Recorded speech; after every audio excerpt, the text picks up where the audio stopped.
ครับผมก็มาเก็บกวาดสถานที่นะครับแต่ผมเฮ็ดทั้งเทิงนี่นะก่อนนะครับนะเฮ็ดมา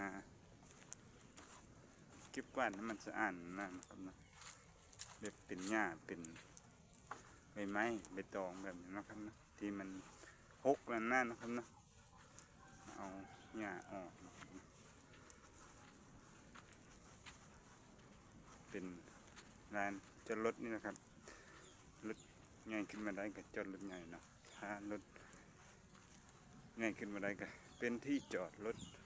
มอไซค์นะครับนะผมก็เก็บกวาดนี่เลยนะครับนะที่ห้องปรับหรือว่าทำความสะอาดนี่เลยนะครับแต่ยังหมดทันแล้วทั้งหมดเลยครับเรือทั้งนั้นแหละครับที่